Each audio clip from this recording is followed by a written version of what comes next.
Think about this. Back in our parents, grandparents, and even great-grandparents' time, they couldn't do what we're doing right now. All of us sitting together at the same table at the same time. I'm Dedrick Russell, and I'm joined by my WBTV News family. We're here at the same table sharing some powerful stories about people who worked to help make our community better. This is Hands That Build, stories of resilience and triumph. You know, trailblazers paved the way for Black-owned restaurants like the one we're at today, Third and Fernwood. And you know, some of those trailblazers were known as the Friendship Nine. And Dedrick, it was just over 60 years ago that the Friendship Nine sat at an all-white lunch counter in Rock Hill and were arrested. Instead of paying the fine, they went on to pioneer the Jail No Bail movement. They spent 30 days on a chain gang in hopes of standing up to the system, and ultimately that led to change nationwide. One of those 9 men, Willie T. Dub Massey, went on to live a life of public service in York and Gaston counties in the public education system. And it was as I was retracing his steps, I learned that his own daughter is walking in them. Every day is a different story. We like to be very visible on our halls. When 7th grade school counselor Jennifer Massey enters a room, Good morning. her presence is palpable. Don't forget to send me that email, okay? And spend just a moment with her at Castle Heights Middle School in Rock Hill, you'll learn exactly where it comes from. I mean, my dad was a beacon of this community in the schools, and so anytime my presence is, anytime I walk down 7th grade hall, I want my presence to be known, and I want my kids to know that I really genuinely care about them as their counselor. Her father, Rock Hill civil rights icon Willie Dub Massey, walked these same hallways. Throughout his time in York 1 and Rock Hill schools, he also served as a counselor and a teacher. And as a substitute, everyone knew his name. And he's coming in, you know, suit and tie, and walked in, that class got quiet. He sat down and he preached, took him to church. All right, so we were talking about the topic. 8th grade teacher John Price has been at Castle Heights for 13 years. He says as a new teacher, he heard students rave about substitute Dub Massey. So one day, Price sat in on a class. He would explain stories to people about his experiences with the Friendship Nine. And then he would tell stories about just what it is to be a good citizen. What is it to be a good husband? What is it to be a good son or daughter? You know, what is it to be a good American? The historian part of me was amazed about the stuff he had lived through. But the man in me was just amazed about what a good man he was. And he inspired me in so many different ways. The school's crisis management specialist, Arlo Wilkes, was a student in some of his classes. He showed us that he cared. He didn't just treat us as students or as students that he's just going to be with for the day. He treated us as family. It's my 2nd year at Castle Heights. Both Wilkes and Price say working with his daughter Jennifer is like having Dub there every day. It's like a wonderful thing. She reminds me so much of him. So Jennifer is more of she's our school counselor, but she's more than a school counselor. I kind of all the time call her all-purpose because she might be an administrator at one second, then she has a student counseling them, and then she's teaching, walking the halls. You will see her very visible on her halls. So like she reminds me strictly of him. Jennifer will tell you her inspiration to serve others, her drive and passion come from her dad. Like even when he pastored his churches, like he loved hard. And so he instilled that in not only myself, but my brother as well. That love reflected in Massey's words in this 2009 interview with the late WBTV Steve Crump, when Massey shared what fueled his desire to be a part of the Friendship Nine. You went to jail. And I said, but I had a purpose. I had a reason to go. I wanted everybody to be treated the same, regardless. This is Dub. Now Jennifer says every day she's proud to point her own students to her father in the history books as she inspires them to live out their own stories. I'm thankful for those 9 men at the age of 18 with suits and ties to walk down. Because if it wasn't for them, I wouldn't be able to stand up before you as your school counselor. We would not be able to walk through the doors. So if you have a free education, I need you to come to school and I need you to do the best that you can do.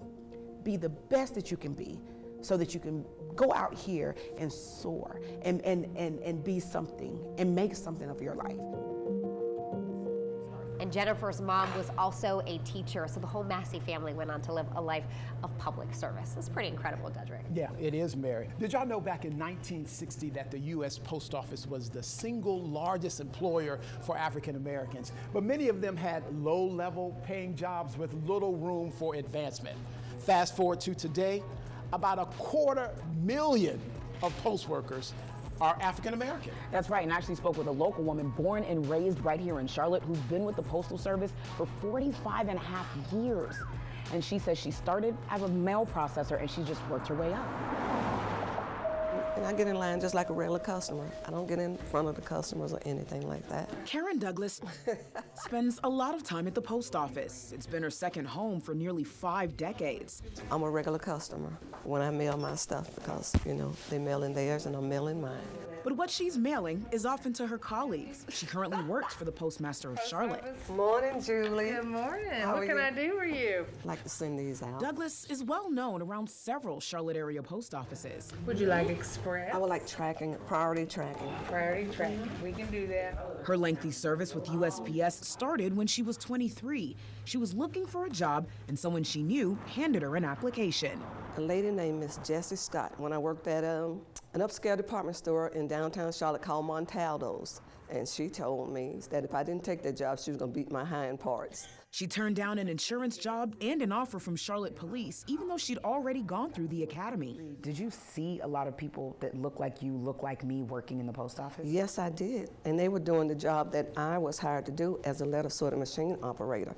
A lot of them. And you know, it was just awesome. And my supervisors, you know, looked like me as well. Her first job was operating letter sorting machines. A letter would drop like every second. Is Gary back there by Sue? Then she moved to customer service. We didn't have automated equipment when we got there. Everything was manual. She worked as a window clerk for 13 years. She also trained incoming window clerks. Thank you, ma'am. It was fun. It was intriguing, you know, because no two customers are alike. All while handling the public's needs. Believe it or not, during that time span, the Postal Service issued food stamps. A lot of people don't know that because it was so long ago. As well as their wants and hobbies. And at Starmount, we had what we call philatelic, you know, that's for the stamp collectors. And a lot of stamp collectors would come in. I was showcasing the stamps, you know, because I wanted them coming in, you know, buy everything that I had. From there, she went into management, helping teach the next generation of Postal Service workers, all while serving in a different way. During my tenure at the Postal Service, I also joined the Naval Reserves military. I did 21 years, 11 months, and 19 days as a Naval Reservist right here in Charlotte. And after 9/11, her unit was mobilized for over a year, working in Norfolk, Virginia. I feel like there are probably very few things you don't know how to do. Probably. She's done a lot and had a front row seat to a lot of changes here. But one thing she says is constant. From 23 years old to now, she and people who look like her always have a place at USPS. You got people from all nations that work within the Postal Service. You got people with disabilities that work within the Postal Service. Come on, Miss Kay, you need to get with it. Now approaching 46 years with the Postal Service, she says she hasn't had a job she didn't love, and her mantra is simple: be faithful to the job. I don't know when I'm going to retire. People always telling me, you know, asking me when you're going to retire. I don't know. Because you still want to come to work every day. Every single day that I'm able.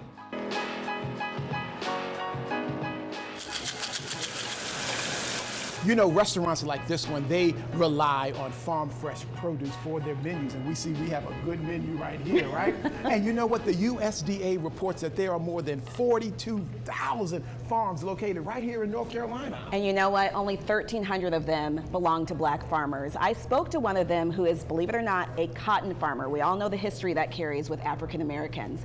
He says it's a family business that is built on resilience and triumph. America has a complicated history with cotton. Before the Civil War, the plant brought great prosperity to the country, accounting for more than half its exports. But that success came at a price to enslaved black people, forced into labor to pick the plant during harvest, sometimes under brutal conditions. The history weighs heavy for many Black Americans, unable to shake the plant's symbol of oppression. For Julius Tillery, the plant's story is still unfolding. He's clipping away at its dark history, trying to change the way Black people view cotton. I want people to see more of an honest view of what cotton is, not just from a media, from movies and film standpoint. A fifth-generation cotton farmer. My father and grandfather, they was working the cotton farm before me, and I just joined along, and I learned everything I had from my family that's on the farm. Tillery has always seen cotton farming as a family business, now passed all the way down to him from descendants buried on the property. One once enslaved, until he was freed and able to purchase the family land more than 100 years ago. I didn't never see slavery in farming, so I don't need to let those tropes affect me as a farmer. So you're reclaiming power over cotton? Absolutely. I don't want the crop to be something that's a power held against me and oppressing me. Tillery graduated from UNC with an economics degree, but chose to return to the family farm where they harvest about 50 acres of cotton a year. Is this what your parents intended for you when you went off to college? Probably not, but it is what it is, you know. I consider myself a burden farmer. Like if your dad or grandfather has a farm, you may end up with the burden of having that farm. That burden not so heavy anymore. Tillery splits his time on the farm with a business he's created called Black Cotton. Try to make cotton hip, we try to make it accessible. While most of his crop goes to a cooperative, he uses a small portion to sell home decor, jewelry, and centerpieces. We tell people things like cotton is the new rose because it lasts forever and it's beautiful just like a rose.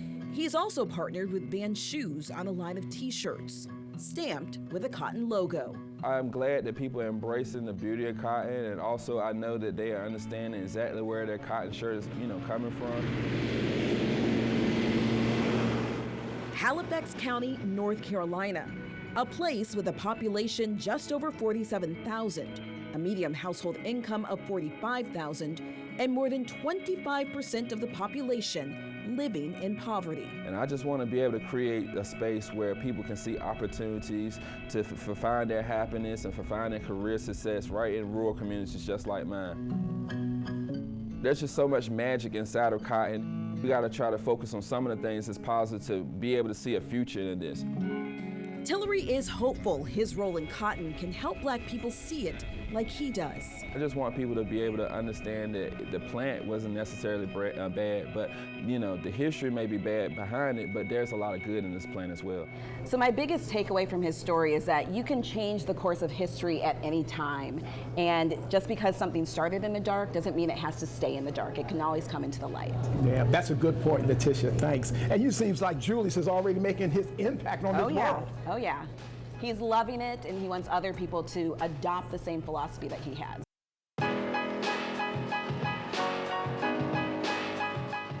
All of us sitting around this table, it brings back memories. Have you ever been to an after-school program or a summer camp? Yeah. I keep in contact with my counselors still, which is pretty crazy, right? After all these years. But you know what? It just goes to show that community is so important. And I spoke to one woman who talks about her mission to build the next generation. Hey, sweetie, welcome in. For 29-year-old Kiana Johnson. Hey, Thug, what's up, girlie? How was your day? The Boys and Girls Club. I haven't talked to you in a minute. We got to catch up. Is home. What's your earliest memory of the Boys and Girls Club? The Pac-Man machine was probably my favorite game. Lining up the quarters to go next, that was definitely it. Kiana says it was the only place that offered youth services at a price her mother could afford. According to the nonprofit organization, 62% of Boys and Girls Club members qualify for free or reduced price lunch. The low membership rates are driven by donations. There are so many people that believe in the vision of what we have going on and how things are. And it wasn't until it's my mom, she's a single mom at the time, then she marries my stepdad, and now we're a blended family. And how do you support all of us going to a club? That's when Kiana says she realized the Boys and Girls Club was something special. So when they offered her a job at the age of 16, she took it. We need you guys to be the face. You guys are here every day. You know the people in the community. They need to be familiar with who's around and what's going on. And it kind of just took off from there. Kiana earned her bachelor's degree so she could pay it forward. So you can cross that part off. And never forget where it all started. The mentors that I had there, I still keep in touch with predominantly everybody that I